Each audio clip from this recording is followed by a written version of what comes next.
बातें कर रहे हैं तभी लोग बोलते हैं। देखिए, वो आप कुछ भी समझे, मगर ये लोकतंत्र है, इनको भी अधिकार है। ये कहते हैं कि हम अपनी लीडरशिप बनाएंगे, तो उसमें भारतीय जनता पार्टी को या किसी और पार्टी को क्या आपत्ति हो सकती है? तो लोकतंत्र है। जो पिछली बार शमशान कब्रिस्तान वाले बयान के बाद हुआ था, क्या इस बार पॉपुलेशन कंट्रोल बिल के जरिए आप ध्रुवीकरण करने की कोशिश कर रहे हैं? पहले तो पॉपुलेशन कंट्रोल बिल नहीं आया है, ये पॉपुलेशन कंट्रोल पॉलिसी है।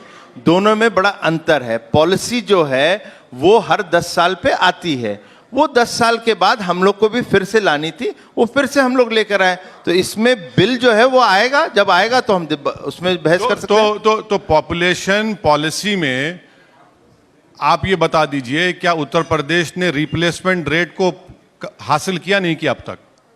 क्या उत्तर प्रदेश, सर मेरे सुन लीजिए, क्या उत्तर प्रदेश की सरकार, योगी की, मोदी सरकार के खिलाफ जा सकती है, जिसने सुप्रीम कोर्ट में दिसंबर 2020 में एफिडेविट में यह कहा कि भारत में 2 child norm is again international standards? तीसरी बात यह है कि आप ये कह रहे हैं आपकी पॉलिसी में कि उन्हीं लोगों को इलेक्शन लड़ेंगे, प्रमोशन मिलेगा जिसके 2 बच्चे से ज्यादा नहीं होंगे। आप तो सर रिप्लेसमेंट, सुनिए मेरी बात, रिप्लेसमेंट रेट तो आपने हासिल कर लिया।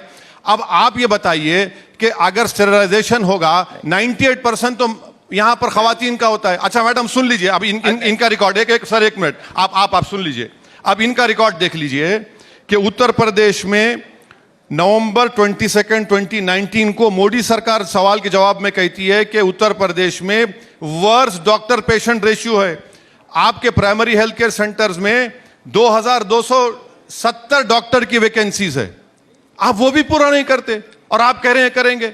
आपको मालूम मैडम, उत्तर प्रदेश में 50% बच्चे स्टंटेड होते हैं, मैल न्यूट्रिशन से पैदा होते हैं, और आप पॉपुलेशन पॉलिसी की बात कर रहे हैं।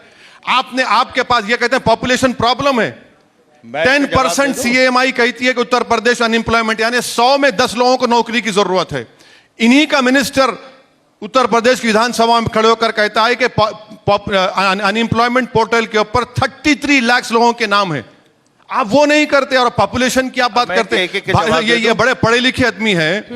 भारत का जो डेमोग्राफिक डिविडेंड है वो कब तक रहेगा, कब तक रहेगा? पहले तो शुरू करते हैं रिप्लेसमेंट। बीएचपी ने भी कहा कि पॉजिटिव वाला सही नहीं, ठीक है। इन्होंने रेस किया, रिप्लेसमेंट की बात करी, तो इनको थोड़ा सा अंतर शायद पता भी हो सकता है, मैं नहीं कहता। मगर पॉपुलेशन मोमेंटम भी आता है और चाइल्ड बेयरिंग एज होती है वो उत्तर प्रदेश की बहुत हाई है। तो ये सब चीजों को लेते हुए जब आपका जो टारगेट होता है, आज की डेट में हम 2.7 है, नेशनल एवरेज से ऊपर है TFR पे। कुछ हमारे डिस्ट्रिक्ट्स हैं, अब उस पर ज्यादा नहीं विषय भटकाऊंगा, मगर TFR हमारे 4% है साहब। अब उसको आप इम्बैलेंस को बैलेंस कैसे करेंगे? तो उसके लिए पॉलिसी तो होनी पड़ेगी, और उसको आप 2030 तक की 1.9 या 2% कैसे लाएंगे, उसके लिए पॉलिसी तो करनी पड़ेगी। पॉलिसी के अंदर MMR IMR, जो कि उत्तर प्रदेश का हाई MMR मानता हूं, मैं स्वास्थ्य मंत्री रहा हूं, उसको करने के लिए पॉलिसी तो हमें नीति लानी पड़ेगी।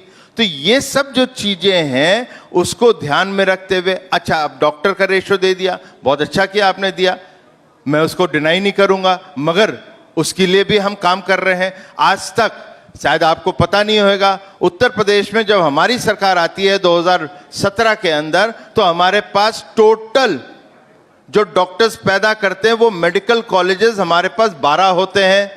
आज हमारे पास वही मेडिकल कॉलेज 32 और बढ़ गए हैं। तो डॉक्टर्स तो वहीं से आएंगे ना, तो उस पर काम नहीं कर रहे होते तो फिर बोलो।